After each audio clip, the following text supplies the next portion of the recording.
नमो अरिहन्ताणं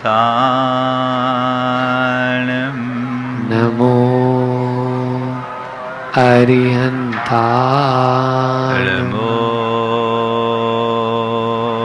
सिद्धाय नमो सिद्धाय नमो आयर्याणं नमो आयर्याण नमो वज्राय नमो उवज्राय नमो लोये सवसाहुनं नमो लोये सवसाहुनं एसो पंच नमो यारो ऐसो पंच नमो यारो सवपावपनाशिनो सवपावपनाशिनो मङ्गलानं च सब्बेसिं मङ्गलानं च सवेसिं परमं ओ मंगल परमं ओ मंगलम। जय बोलो देवादिदेव 1008 श्री भगवान महावीर स्वामी की जय। अहिंसा परमो धर्म की जय। परम पूज्य आचार्य गुरुवर श्री विद्यासागर जी महाराज की परम उपकारी परम पूज्य मुनि श्री 108 प्रमाण सागर जी महाराज की, पूज्य मुनि श्री 108 निर्वेद सागर जी महाराज की।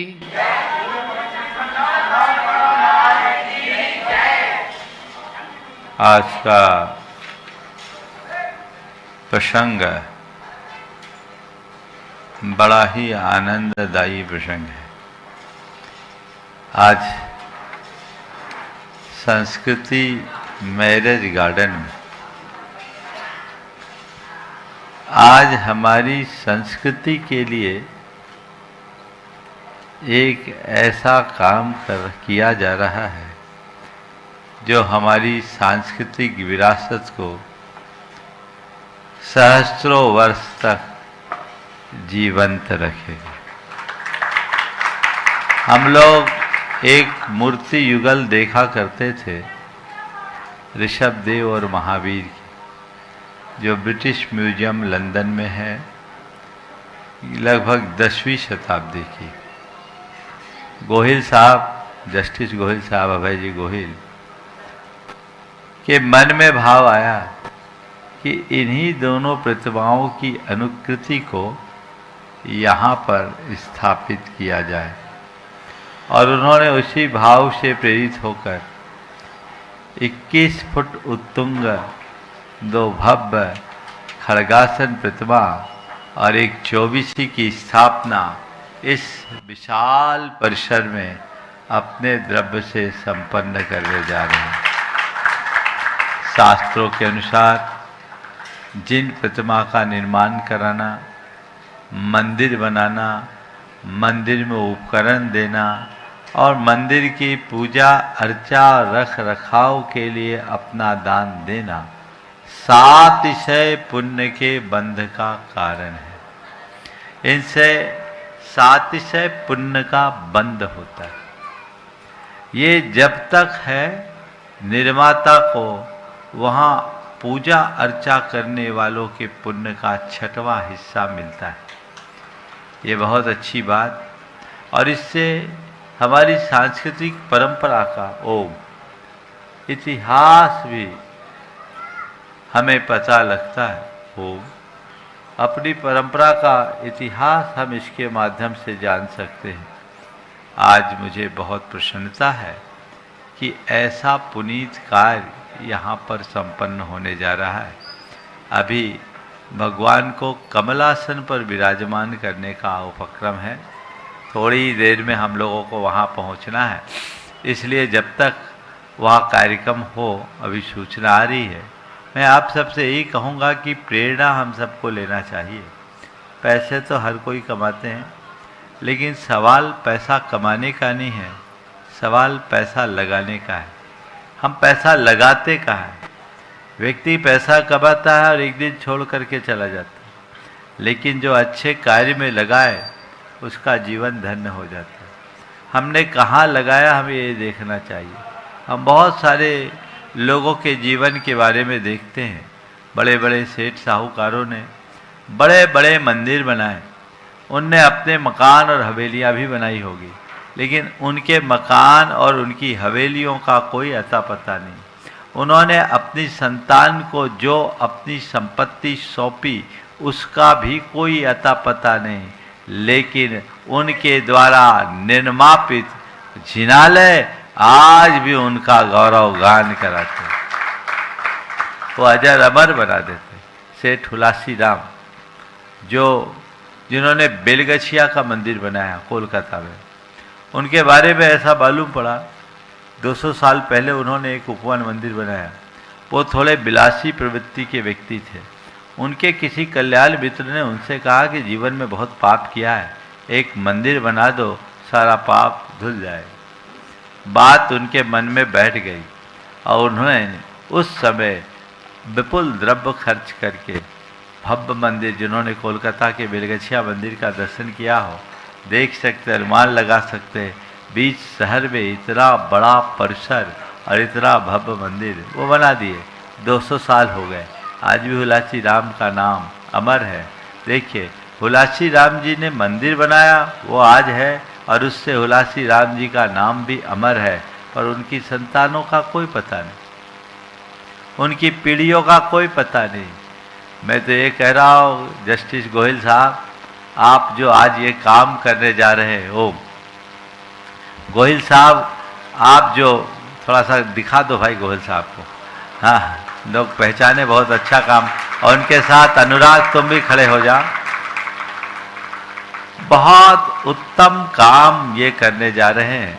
अपने जीवन में पैसा बहुत कमाते, लेकिन यहाँ पर जो कार्य किए ये बहुत अच्छी बात।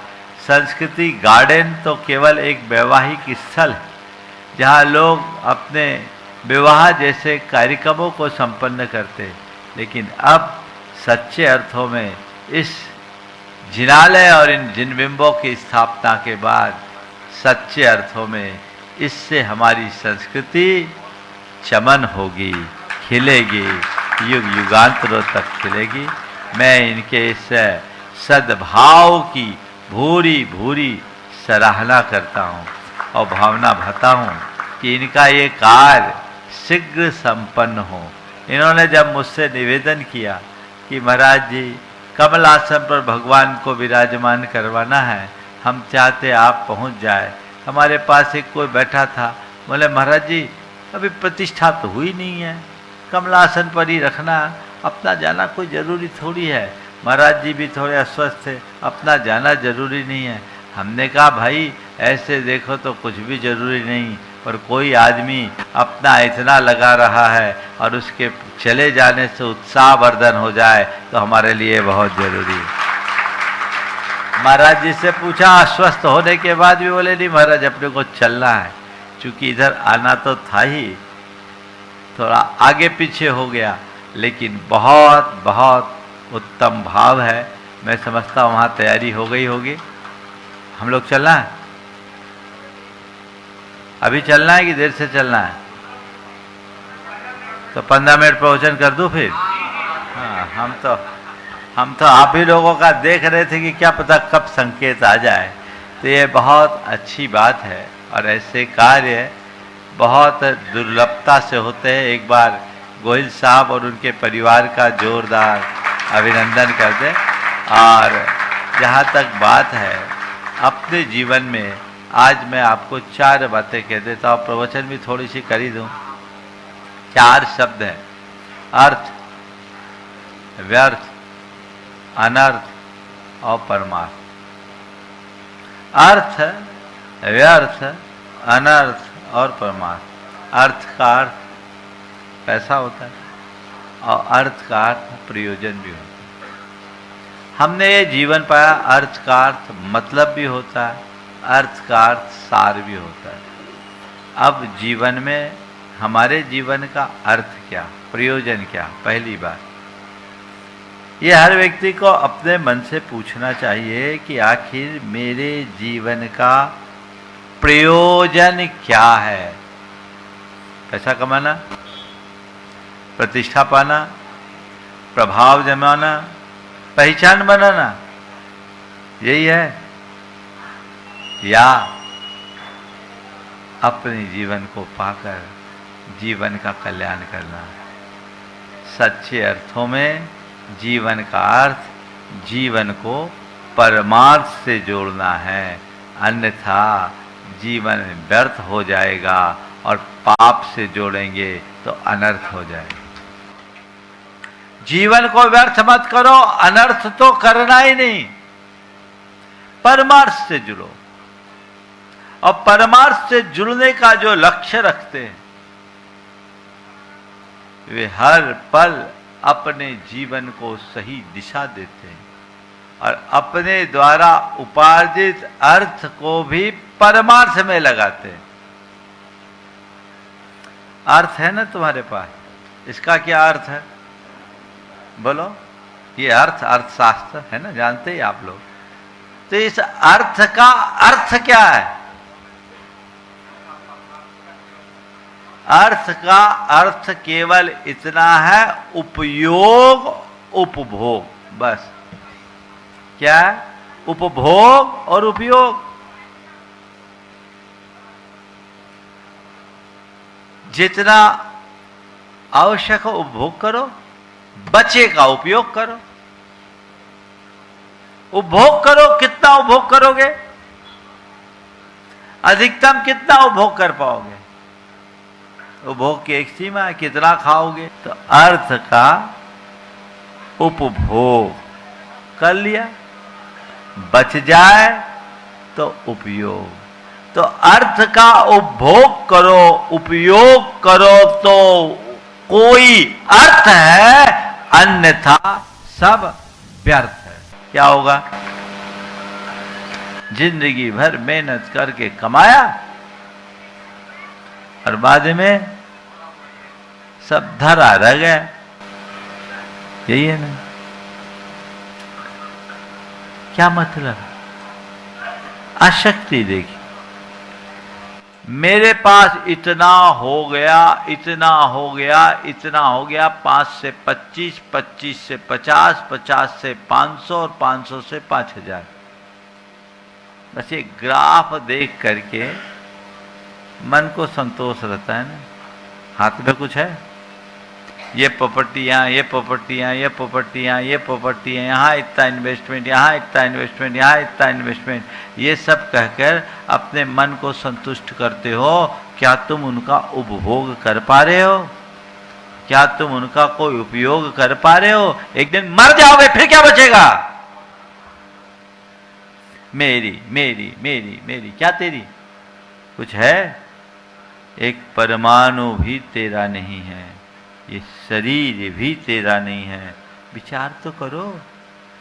यह है केवल मोहाशक्ति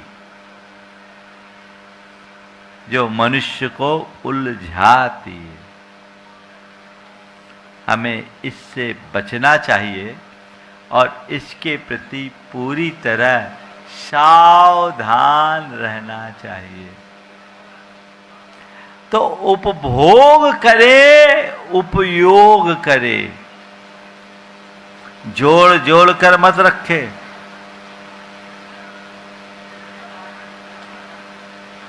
गुरुदेव ने एक बहुत अच्छा हाइकू लिखा, कुंडली मार कंकर पत्थर पे क्या मान बैठे। कुंडली मार कंकर पत्थर पे क्या मान बैठे हो? तुम्हारे साथ जाएगा, सब धरा रह जाएगा। तो मुझे अपने अर्थ को अर्थ देना है, व्यर्थ नहीं गंवाना। ये धारणा मन में सबको रखना चाहिए। मान लीजिए आपके पास 10 लाख रुपया है, आप अपने साथ लेके जा रहे हैं, हालांकि आजकल ले जा नहीं सकते हैं, शायद 2 लाख तक का कैश ले जा सकते हैं। मान लो ले गए और रास्ते में कोई ने आपसे छुड़ा लिया, तो बोलो आपको कैसा लगेगा? क्या कहोगे? यार व्यर्थ हो गया, चला गया है ना? मान लीजिए आपकी चेन है, स्नैचिंग हो गई, क्या हुआ? अरे बुरा हो गया, चला गया। कई लोग बोलते सोना चला गया, तो उनका तो सोना ही चला जाता है, सो ही नहीं पाते। अब ये चला गया, किसी ने छुड़ा लिया, तो बाद में कष्ट होता है, होता है। और आपने करोड़ों दान कर दिया तो हर्ष होता है। क्या? किसी ने छुड़ाया और हमने छोड़ा, बहुत अंतर है। छुड़ाने में व्यर्थ होता है, और जब हम छोड़ते हैं तो उसको अर्थ मिलता है। बस यही अंतर है। ध्यान रखो, तुम्हारे पास जो तुम्हारे द्वारा जुड़ा हुआ है उसको छोड़ दो, लगाओ अच्छे कामों में, उसे अर्थ दो। अन्यथा काल एक दिन सब छुड़ा लेगा, फिर वो व्यर्थ हो जाएगा। बोलो, छुड़ाएगा कि नहीं? जब पक्का है, तुम लोगों को कहीं जाते हो, लगता है आगे लूटपाट होने वाली है। जब हम झारखंड से मध्य प्रदेश से पहली बार शिखर जी जा रहे थे ना, तो 2004 की बात है, दिसंबर का महीना था। तो उस समय बिहार के नाम से लोगों को बहुत दहशत थी। तो बिहार पहुंचने के पहले ही हमारे साथ की जितने लोग थे, महिलाएं थी, सबने अपनी ज्वेलरीज भेज दी। यूपी की सीमा तक तो ठीक थे, उस समय बिहार बदनाम था। हालांकि आज की स्थिति में बिहार में ऐसी स्थिति नहीं है, लेकिन बिहार के खौफ के नाम पर उनने अपनी ज्वेलरीज भेज दी। भैया कोई लूटपाट हो जाए, हम लोग अनसेफ होंगे, है ना? तो कहने का तात्पर्य यह है कि जब आपको लगता है कि चीज़ें हमारे से कोई छुड़ाने वाला है, अनसेफ है, तो आप पहले क्या करते हो? उसको शिफ्ट कर देते हो। क्या करते हो? शिफ्ट करते हो, वहां वो सेफ रहता है। तो मैं आपसे कह रहा हूं भैया, काल तो एक दिन छुड़ाएगा, खड़ा है तैयार। पता है कि नहीं? बोलो, ये पक्का है, काल छुड़ाएगा। और कोई छुड़ाए या न छुड़ाए, काल तो छुड़ाएगा ही। तो क्या करना है? शिफ्ट करो, सेफ रहोगे। तालियां तो बजा रहे हो। लेकिन हमसे लोग बोलते, महाराज आपके सारे प्रवचन बहुत अच्छे लगते हैं, लेकिन जिस दिन आप पैसों की बात करते हो तो बड़ी खलबली लगने लगती, कब गड़बड़ हो जाए। अर्थ को अर्थ दीजिए, व्यर्थ होने से बचाइए। उसका एक ही अर्थ है, उपभोग, और बचे का उपयोग। संग्रह अनर्थ का मूल है, उपभोग और उपयोग में अर्थ है।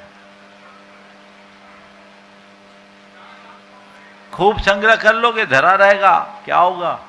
वो आएगा तुम्हारी छाती पे चढ़ के तुम्ही को गोली मारेगा और सब ले जाएगा। अनर्थ हो गया। और पैसों के ही पीछे तो सारे अनर्थ होते हैं। इसलिए अर्थ का संग्रह नहीं, अर्थ का उपभोग और उपयोग। पहले उपभोग बोल रहा हूं, खा लो, लेकिन सच्चे अर्थों में आप जो कमाते हो उसका कितना उपभोग करते हो ये बताओ, और उपयोग कितना करते हो ये बताओ। बस अपनी बैलेंस शीट देखते रहते हो और मन को संतुष्ट करते रहते हो। हमने अपनी कैरियर की शुरुआत 5 लाख से की थी, आज मेरे पास 5 करोड़ है, 50 करोड़ है, 100 करोड़ है, 200 करोड़ है, 500। हमारी इतनी प्रॉपर्टी है, इतने एसेट्स हैं, है ना भैया? है क्या? ये तो चौकीदारी है और क्या है? और पहले तो एक संतान के पास, एक बाप के 5, 7, 10 संतान होते थे, तो कोई निकम्मा ना निकल जाए, तो इसलिए कमाया हुआ जो होता था पैतृक संपत्ति बढ़ जाती थी, तो लोगों को कहीं ना कहीं लाभ हो जाता। अब तो तुम्हारी एक ही है, वो भी मुश्किल से। और ज़्यादातर आज की संतानें कहती है हमें नहीं चाहिए। एक व्यक्ति था मेरे पास बैठा था, मैं वाराणसी में था, उसका बेटा BHU में पढ़ता था, तो उसकी धर्मपत्नी ने कहा महाराज जी इनको समझाइए, बहुत अंधी हो गए और रात दिन काम ही काम में लगे रहते, इसके अलावा इनको कुछ दिखता नहीं। मैं जब उसकी तरफ देखा, बोले महाराज बच्चों के लिए थोड़ा कर लूँ, फिर तो आपके चरणों में आऊँगा। बच्चे ने छूटते ही कहा पापा हमें आपका 1 रुपया नहीं चाहिए, आप तो अपना करो, हम BHU से IIT कर रहे हैं, हमारा कुछ न कुछ तो हो ही जाएगा, हम खड़े हो जाएंगे। बोलो, आज की संतान तो ये चाहे, फिर भी तुम मरे जा रहे हो। वो पानी नहीं देगा मरने में जिसके पीछे तुम मर रहे हो, ये हकीकत है। पानी देने भी आ जाए तो भाग्य समझना, वो माँ बाप बहुत भाग्यशाली है जिनकी संतान उनके साथ है, सब दूर है। तो भैया अर्थ को अर्थ दो, व्यर्थ न गमाओ, अनर्थ तो करना ही नहीं है। उपयोग करो। उपयोग कहां करो? परमार्थ में। कहां करो? परमार्थ में।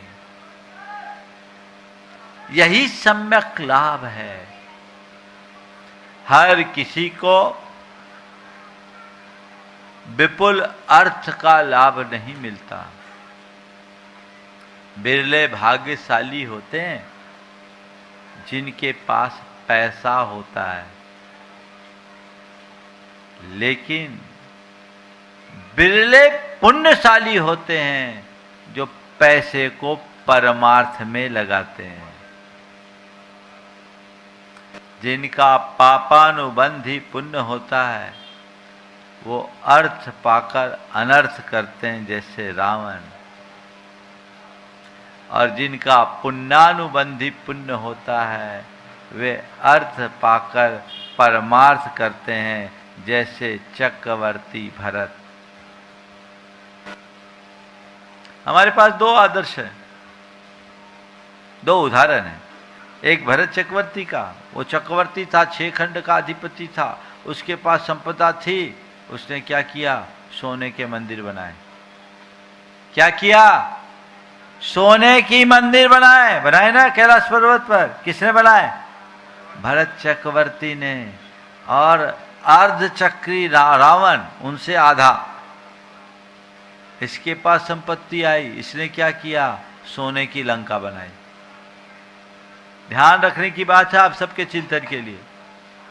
भरत चक्रवर्ती संपदा पा करके सोने का मंदिर बनाया, और रावण संपदा पाया, उसने सोने की लंका बनाई। लंका जलकर राख हो गई, मंदिर आज भी अमर है। भरत चक्रवर्ती के नाम से देश का नाम भारत हो गया, और रावण का तो कोई नाम लेना भी पसंद नहीं करता।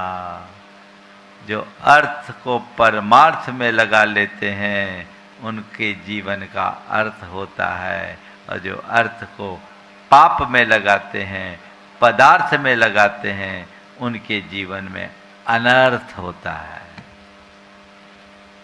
अब तय करो क्या करना है, भरत चक्रवर्ती का अनुकरण या रावण का? बोलो। हाँ, भरत चक्रवर्ती का। ईमानदारी से बोलो। महाराज आपकी सभा में हम तो वही बोलते हैं जिससे आपको अच्छा लगे। बाकी एक ने एक दिन कहा कि महाराज हमारा एक सिद्धांत है, हमारा एक सिद्धांत। बोले क्या? बोले महाराज जो कहे सो सुनो।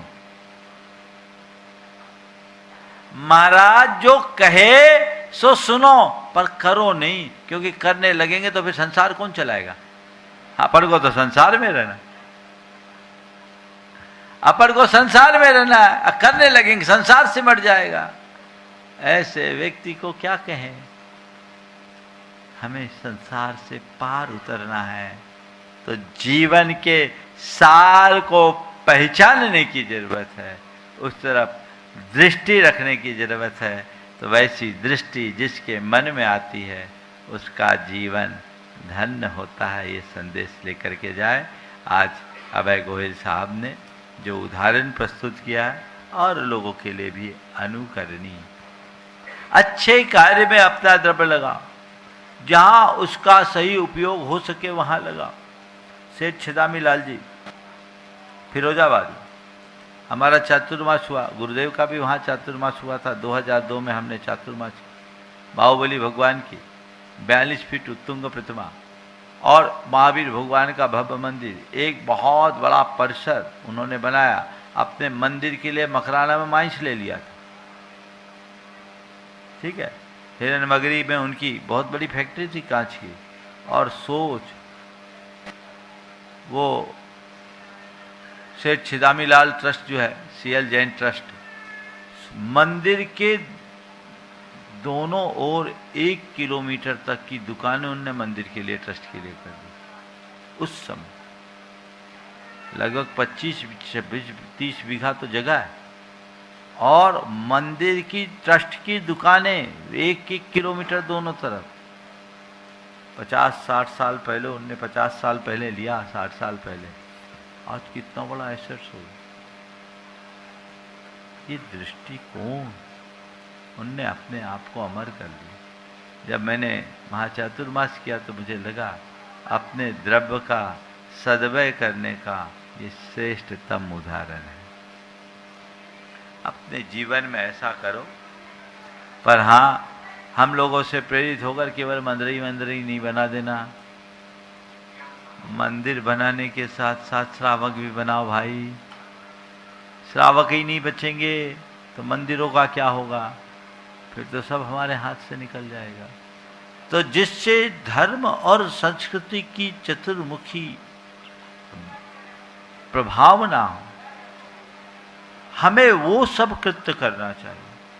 हर अच्छे कार्य में अपने द्रव्य को नियोजित करने का पुरुषार्थ करना चाहिए। जब हम ऐसा करते हैं तो उसका बहुत अच्छा सुपरिणाम प्राप्त होता है। हम वो परिणाम प्राप्त करें और जीवन के पथ को आगे बढ़ाएं, जिससे हो गया है, चलने देना। तो ये हम उस दिशा में अपने आप को आगे बढ़ा करके चले, जिससे जीवन को बेहतर बना सके, सुंदर बना सके और हम कुछ अच्छा कर सके। ये संकल्प हम सबको लेना चाहिए, अन्यथा खाए खोया रह गया, कुछ नहीं बचना, एक दिन खत्म हो जाना है। अपनी तृष्णा और आसक्ति को जो मंद कर लेते हैं, वे ही अपने भावी जीवन का कोई उत्तम प्रबंध कर पाते हैं। हम उन्हें मंद करें, उत्तरोत्तर आगे बढ़ने का प्रयत्न करते चले, जिससे जीवन बेहतर से बेहतर होता जाए और हम अपने जीवन में कुछ अच्छा करने में समर्थ हो सके, जो दे सके व्यर्थ को अर्थ। ओम ओम।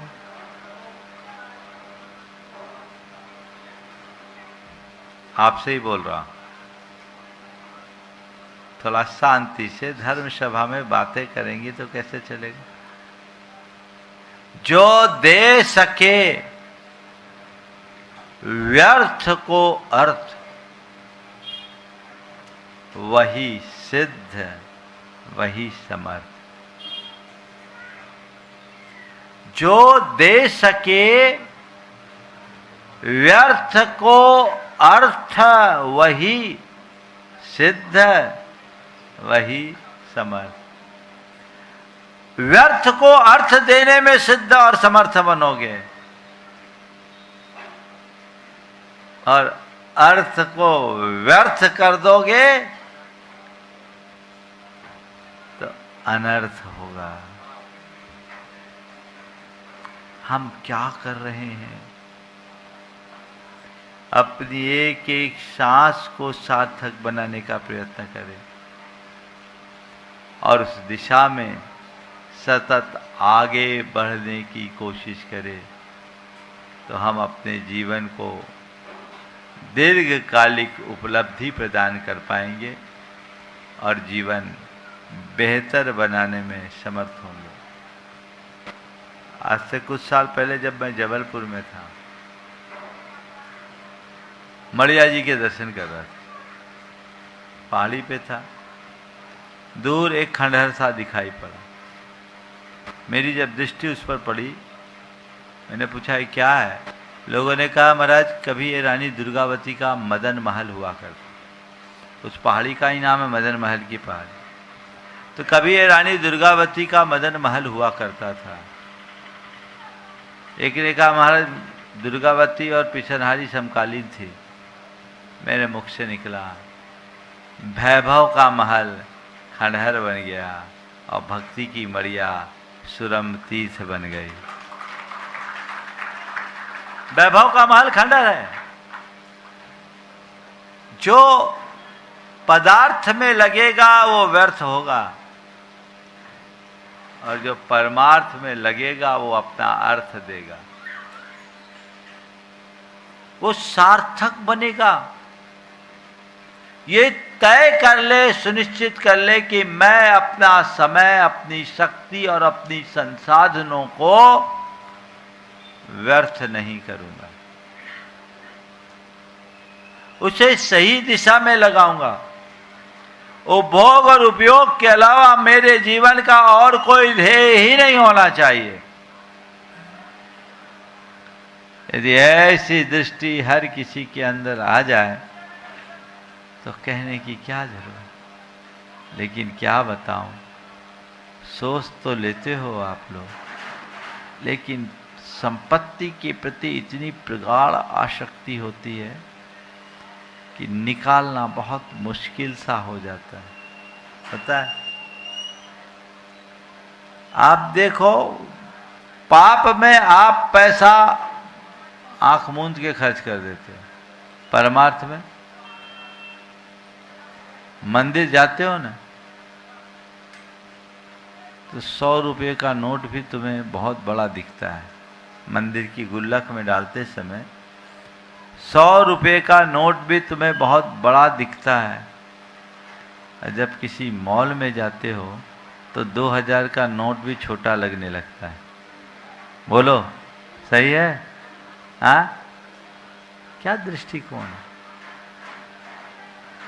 जबकि होना उल्टा चाहिए।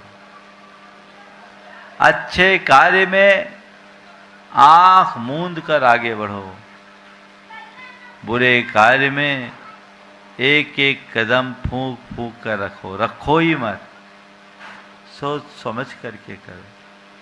तो जिनके परमार्थानुबंधित बुद्धि होती है वे आगे बढ़ते हैं। अभी मैंने कहा पापानुबंधी पुण्य वाला रावण था, पतन कर दिया। पुण्यानुबंधी पुण्य वाले भरत चक्रवर्ती थे, अमर हो गए। अब मेरा पुण्य कैसा है इसका अंदाज कैसे लगेगा? मेरा पुण्य पापानुबंधी है या पुण्यानुबंधी पुण्य है, इसका अंदाज कैसे लगेगा? तो इसका अंदाज लगाने का एक ही उपाय है। यदि अच्छे कार्यों में धन लगाने के लिए मन उत्साहित है और उदारता है तो समझना पुण्यानुबंधी पुण्य है। संपन्नता के साथ उदारता है तो समझना पुण्यानुबंधी पुण्य है, और संपन्न होने के बाद कृपणता है तो समझना पापानुबंधी पुण्य है। संपन्नता के साथ उदारता और संयम है तो पुण्यानुबंधी पुण्य है, और संपन्न होने के बाद भी अनुदारता है और पापों के प्रति रुझान है, भोगों में अनुरक्ति है, तो समझना पापानुबंधी पुण्य है। विलासता है तो पापानुबंधी पुण्य है। विलासिता बहुल मनोवृत्ति से बचने की जरूरत है। जब हम उससे बचेंगे तो अपने जीवन को बेहतर बना पाएंगे और अपने जीवन को आगे बढ़ाएंगे। आज बहुत प्रसन्नता है कि यहाँ बहुत उत्तम मांगलिक कार्य संपन्न हो रहा है। गोयल साहब शायद अपनी कुछ बात बोलना चाह रहे हैं, इसलिए मैं अपनी बात को यहाँ पर समेटकर उस स्थल पर जाना चाहेंगे कि जिस इनका ये जो संकल्प है वो शीघ्र पूरा हो। अभी तो भगवान को खड़ा किया है, हम चाहते हैं ऐसा कुछ हो कि भगवान के समक्ष खड़े होकर लोग उनकी पूजा कर सके। और लोग अभी हमें खड़ा करने के लिए बुलाया है, कभी भगवान के महामस्तकाभिषेक और प्रतिष्ठा के लिए बुला सके। ये प्रयास शीघ्र करे और आपका ये सारा कार्य संपन्न हो। मैं पूरे परिवार के इस कार्य की अनुमोदना करते हुए उनके इस धर्मानुराग की वृद्धि के लिए बहुत बहुत आशीर्वाद देता हूँ कि वे ऐसे ही लगे रहे और अपने जीवन को अर्थ देते रहे।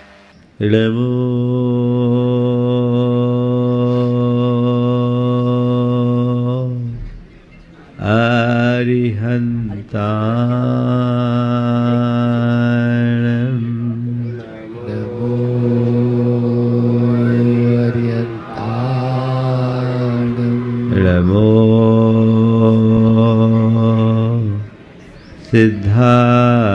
सिद्धारणं नमो सिद्धारणं नमो आयर्याणं नमो आयर्याणं नमो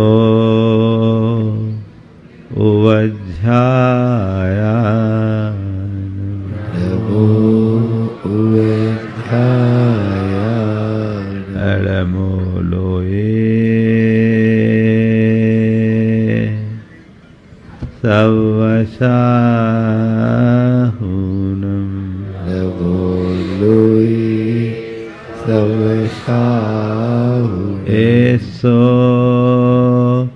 पंचनमोयारो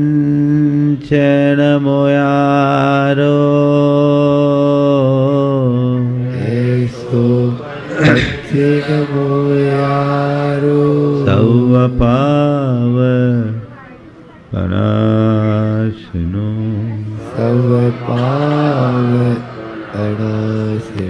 मंगलालं च सवेसिं मंगलालं च सवेसिं पढ़मं ओ मंगलम पढ़मं ओ मंगलम। जय बोलो देवादिदेव 1008 श्री भगवान महावीर स्वामी की जय जय जय।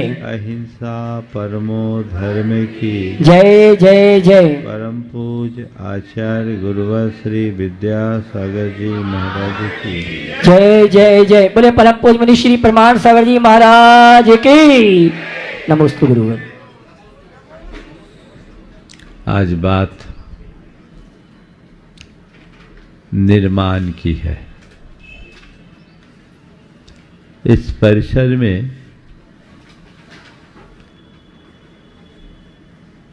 आज से 116 वर्ष पूर्व एक निर्माण हुआ जो आज तक अपनी यशोगाथा सर्वत्र फैला रहा है। मैं सोच रहा हूं कि जब यहाँ निर्माण हुआ होगा उस समय ये इंदौर का एकदम बाहरी छोर होगा, है ना। पर क्या सोच करके हुकुमचंद जी साहब ने इसका निर्माण कराया। वो निर्माण करा गए और उनके निर्माण के उपरांत 116 सालों में न जाने कितनों का निर्माण हो गया। मनुष्य निर्माण करता है। एक निर्माण अपने निर्वाह के लिए है और दूसरा निर्माण औरों के निर्माण के लिए है। अपने निर्वाह के लिए किए जाने वाले निर्माण में बहुत बड़ी बात नहीं है। ऐसा निर्माण तो पक्षीगण भी कर लेते हैं। वे भी अपना घोंसला बना लेते, अपने रहने का घर बना लेते, जहाँ रहकर वे अपना निर्वाह कर सके। आपने अपने जीवन में अपना घर मकान बनाया, महल खड़ा किया, धन वैभव का विस्तार किया, वो बहुत ज्यादा अर्थपूर्ण नहीं है, क्योंकि वह खुद के निर्वाह के लिए है। लेकिन वह सबसे ज्यादा महत्वपूर्ण हो जाता है जो अपने निर्वाह के लिए न होकर औरों के निर्माण के लिए होता है। आज यहाँ जो कुछ भी हुआ है वह वही है जो औरों का निर्माण कराएगा। मुझे बहुत प्रसन्नता है कि अब इस परिसर का पुनरुद्धार हो रहा है। जैसे व्यक्ति की उम्र होती है वैसे ही संस्थाओं की भी उम्र होती है। जब इस नशिया की नींव रखी गई, उन्होंने उस समय की स्थिति को देखते हुए जो कुछ सोचा, उसके हिसाब से इतने समय तक ये संस्था चल पड़ी और यहाँ मूल भाव तो छात्रावास का ही रहा होगा और यहाँ छात्रावास ही चला। और मुझे लगता है कि उस समय के उपलब्ध छात्रावासों में ये सर्वश्रेष्ठ छात्रावास होगा, क्योंकि सेठ साहब ने अपने जीवन में जो कुछ भी किया वो उत्कृष्ट ही किया है, तो ये भी उत्कृष्ट ही रहा होगा। और जो संरचना दिखती है 100 साल पुराने कल्चर के हिसाब से, तो मुझे लगता है उत्कृष्ट नहीं उत्कृष्टतम है। 100 साल के उपरांत अब उसमें परिवर्तन की आवश्यकता और अपेक्षा रही।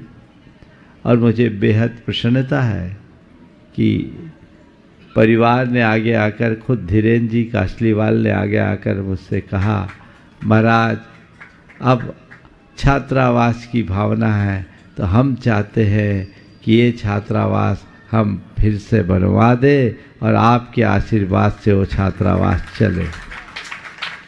खुद आगे होकर आज जो ये कार्य हुआ बहुत उत्तम, बहुत अच्छा नक्शा भी बन गया। और मैं ये कहूँगा कि जो छात्रावास यहाँ बनने जा रहा है ये देश का उत्कृष्टतम छात्रावास होगा। पूरा ये अपने पारिवारिक द्रव्य से ही संपन्न करने जा रहे हैं। इसमें किसी का एक पाई लेने की भी अपेक्षा नहीं। पहले जो था उसमें कुछ कम बच्चों की व्यवस्था थी। हमने कहा धीरेन्द्र जी 108 की व्यवस्था कर दो तो अच्छा है। इनने कहा बजट के हिसाब से, हमने कहा सरसेठ हुकुमचंद जी का परिवार भी बजट देखेगा तो फिर समाज क्या करेगी। यहाँ बजट देखने का क्या काम।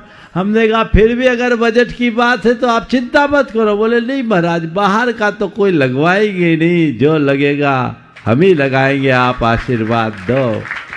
और उन्होंने अपनी उदारता का परिचय देते हुए तत्क्षण, इंजीनियर साथ में बैठे थे, क्या नाम है, मोनन, हाँ साथ में बैठे थे, इनसे कहा भैया अब गुरुजी ने 108 कहा है तो 108 ही होना चाहिए।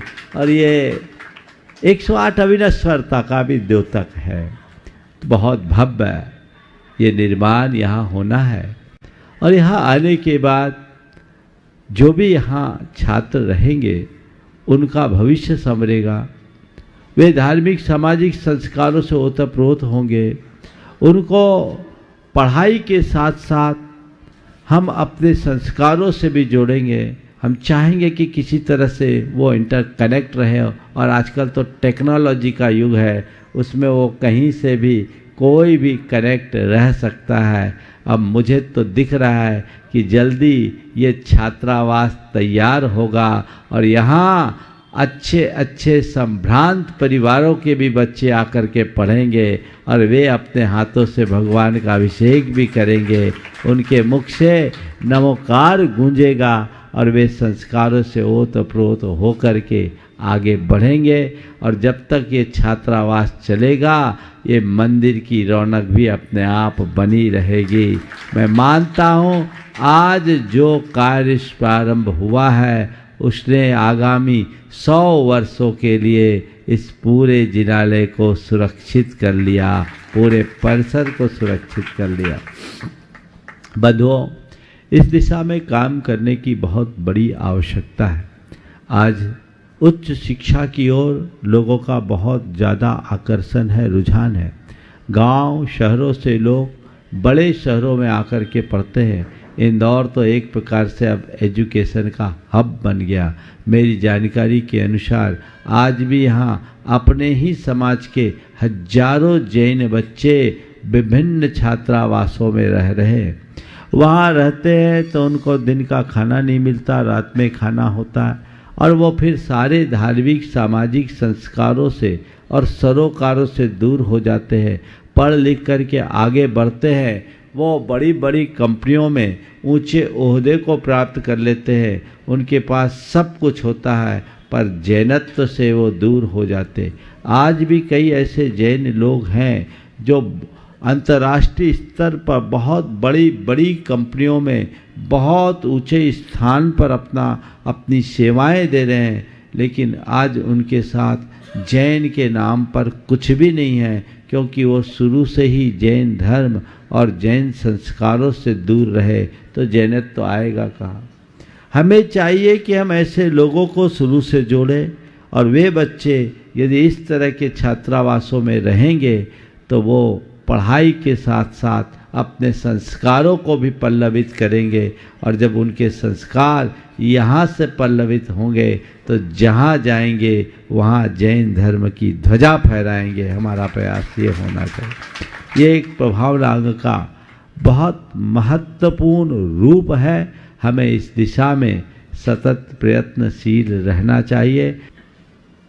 पर पत्थर के स्थूल तक्षण के बाद जब रोज शिल्पी पत्थर तराशता तो उनसे कहते कि तू जितना पत्थर लेके आएगा उतना मैं तुझे सोना दूंगा। तब गोमटेश बाहुबली बने। कितनी बड़ी उदारता, आप कल्पना करो। पर इतनी विशाल 57 फुट उत्तुंग प्रतिमा को विराजमान बनाने में रोज कितना पत्थर काट के लाता होगा और वो उन्हें कितना सोना देते होंगे। लेकिन जिस चामुंड राय ने भगवान की ये प्रतिमा बनवाई, उस चामुंड राय ने अपना महल भी बनवाया होगा, स्वाभाविक है। और ये भी संभव है कि महल पहले बनवाया होगा, प्रतिमा बाद में। लेकिन चामुंड राय के महल का कोई नामो निशान नहीं। चामुंड राय के महल का कोई नामो निशान नहीं। और 1000 वर्ष बाद आज उनके वंशजों का भी कोई अता पता नहीं। कौन चामुंड राय के वंशज थे? हम अपने वंश की बात करते, कुल की बात करते, 4-5 पीढ़ी के आगे का हमको आता ही पता नहीं रहता। चामुंड राय के वंशजों का कोई अता पता नहीं। पर भगवान बाहुबली गोमटेश आज भी चामुंड राय की गारो गाथा गा रहे। कितना सबल प्रमाण है। इससे एक सीख लीजिए, जो स्वयं के लिए लगता है वो व्यर्थ हो जाता है और जो परमार्थ में नियोजित होता है वो शाश्वत बन जाता है। वो चाहते तो क्यों इतना द्रव्य लगाते, अपनी संतान को दे देते और दिया भी होगा। ऐसा तो नहीं है कि सब इसमें लगा दिया, लेकिन जो दिया वो विनष्ट हो गया और जो लगाया वो अमर हो गया। इन 1000 वर्षों में कितने लोगों ने उनके माध्यम से सम्यक्त को प्राप्त किया होगा, कितनी आत्माओं का भवोद्धार हुआ होगा, आप कल्पना करो। इसलिए इन बातों से एक सीख लीजिए कि मैं अपने जीवन में अपने समय का, अपनी शक्ति का, अपने संसाधनों का जितना संभव हो सद्व्यय करूंगा, उन्हें परमार्थ में नियोजित करूंगा। जब मैं मड़िया जी में था, पिछनहारी की मड़िया के दर्शन कर रहा, तो दूर पहाड़ी पर एक खंडहर सा दिखा। मेरी दृष्टि उधर गई। लोगों ने कहा कि महाराज, पहले रानी दुर्गावती का मदन महल हुआ करता था। उस पहाड़ी का नाम ही है मदन महल की पहाड़ी। कि महाराज, कभी ये रानी दुर्गावती का महल हुआ करता था। फिर किसी ने कहा, महाराज दुर्गावती और पिछनहारी दोनों समकालीन, एक ही काल की थी। मेरे मुख से निकला, वैभव का महल खंडहर हो गया और भक्ति की मड़िया अमर बन गई। आज भी पिछनहारी की वो मड़िया सुरम्भ तीर्थ का रूप लिए हुए, और वैभव का महल तो नष्ट भ्रष्ट हो गया। तो वैभव एक दिन विनष्ट होता है और भक्ति जीवन को अमर बनाती है। ये सीख हम सबको लेनी चाहिए। हमारी संस्कृति में 2 महान पुरुषों ने वैभव पाया, एक भरत चक्रवर्ती और दूसरा रावण। भरत चक्रवर्ती ने वैभव पाया तो सोने के मंदिर बनवाए, 72 जिनालय बनवाए, स्वर्ण मंदिर कैलाश पर्वत पर। भरत चक्रवर्ती ने सोने का मंदिर बनवाया और रावण ने सोने की लंका बनवाई। क्या हुआ? भरत चक्रवर्ती ने सोने के मंदिर बनवाए और रावण ने सोने की लंका बनवाई। नतीजा क्या? भरत के नाम से देश का नाम भारत हो गया, भरत अमर हो गए और लंका की ईंट से ईंट बज गई। आज लंका का कोई नाम लेने वाला नहीं है। तो ध्यान रखना, तुम्हारे पास सोना हो तो लंका बनाने की कोशिश मत करना, उसमें आग लग जाएगी। मंदिर बनाने का भाव रखना, अमर हो जाओगे, अमर हो जाओगे। किस दिशा में उसका प्रयोग कर रहे हो, सबसे अर्थपूर्ण वही है। मानता हूं आज तुम्हारे पास सोने का मंदिर बनाने की सामर्थ्य नहीं है, पर भाव तो है।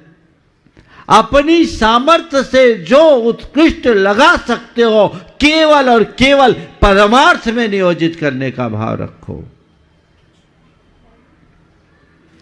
मैंने सुना है सेठ साहब का एक प्रसंग, पढ़ने में नहीं आया, ये घटना मुझे सुनाई थी सिंघई जीवन कुमार जी ने, क्षमा सागर जी के पिताजी ने, जब मैं सागर में था। कि सेठ साहब को एक बार बड़ा नुकसान हुआ। उनका तो नुकसान होता ही रहता था। नुकसान हुआ तो उनकी धर्मपत्नी कंचन बाई जी थी ना, उन्होंने कहा कि देखो पुण्य छीन हो रहा है, कुछ अच्छा कर लो। नुकसान हो रहा है, पापोदय आया, पुण्य छीन हो रहा है तो कुछ अच्छा कर लो। प्रेरणा मिली तो उन्होंने उस नुकसान की घड़ी में कंचनबाई प्रसूतिका गृह का निर्माण कराया। सही है, नुकसान हुआ तो प्रसूतिका गृह बनाया। बोले पैसा जा रहा है, जाएगा, आग लगेगी, सब स्वाहा होगा। इससे अच्छा है कि जो अच्छे में लग गया वो लग गया। ये एक सम्यक दृष्टि धर्मात्मा की पहचान है। आप लोगों को जब नुकसान होने लगता है तो और हाथ बांध लेते हो, लगते हैं हाँ, अरे अभी नहीं है, अभी नहीं है, नहीं है। ये विचारों की दरिद्रता है। ध्यान रखना, तुम्हारे पास जो है ना वो तुम्हारे कारण नहीं है और तुम्हारा नहीं है, तुम्हारे पास है और तुम्हारी मर्जी से नहीं, संयोग से है। जब तक संयोग अनुकूल होंगे ठाट रहेगा, संयोग बदल जाए सब ठाट खत्म हो जाएगा। अनुकूल संयोग जब तक है तब तक तुम चाहे जो करो तुम्हारे पास बरसते रहेगा, और संयोग बदल जाए तो तुम चाहे जो कुछ करो तरसते रहोगे। क्या होगा? तरसते रहोगे, पाई पाई के लिए तरसना पड़ जाएगा, कुछ भी नहीं होगा। देखते देखते सब कुछ बदल जाता है। ये जो समझता है वो फिर किसी चीज में आसक्ति नहीं रखता। ये कंचन बाई प्रसूति का घर कहां पर बना है?